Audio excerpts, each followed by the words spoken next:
The thing about the old house on Marrow Street is that nobody remembers it being built, only that it's always been there, wedged between newer homes like a rotten tooth the town never pulled. When I moved in, the landlord gave me a discount I didn't ask for. Just don't use the basement, he said, like it was a joke that forgot to be funny. Of course, I agreed. Of course, I lied. The first night was quiet.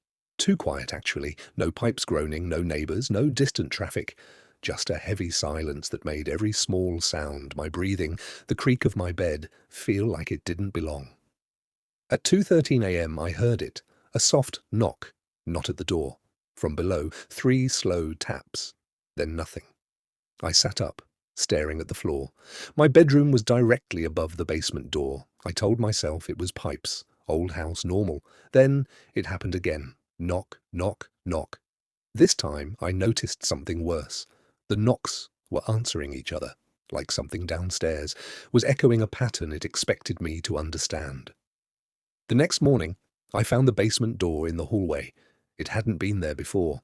I was sure of it. It was old, scratched, with a lock that looked newer than the wood around it, and carved into the surface, deep, uneven letters. Don't forget again. I didn't touch it. I made coffee instead, burned it, poured it out, tried not to look at the door.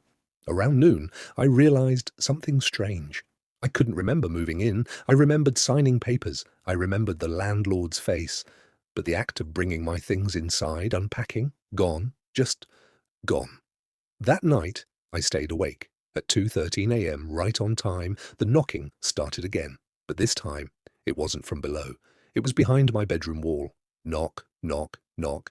Then, faintly, so faint I almost convinced myself I imagined it, a voice.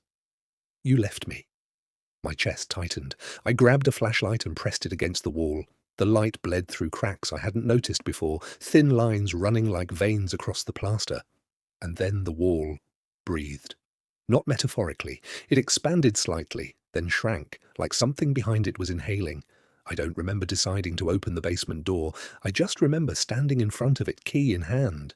The carving had changed. Now it read, I always come back.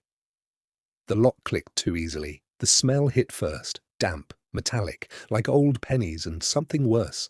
The stairs went down farther than they should have. My flashlight barely reached the bottom. Halfway down, I saw movement. Someone was standing there. No, something. It looked like me. Same clothes, same face. But its skin hung too loose, like it had been worn before. It tilted its head when it saw me. You forgot again, it said, in my voice. I tried to speak, but my throat locked. You always forget what you did, it continued, stepping closer. That's why I have to stay. I stumbled back up a step.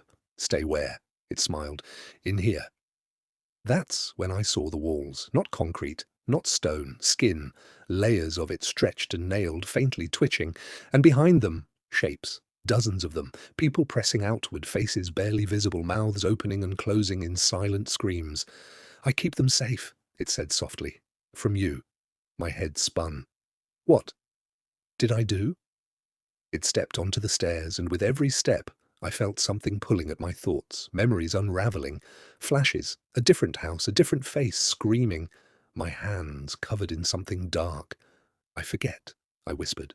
I know, it said gently. That's why I remember. It reached out. Its hand was cold, too cold. When you forget, it said, you leave me behind to hold it all.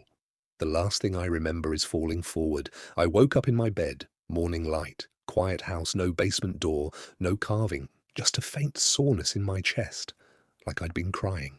I sat up, trying to shake the strange dream from my head. Then I heard it, from below. Knock, knock, knock. And this time, I answered.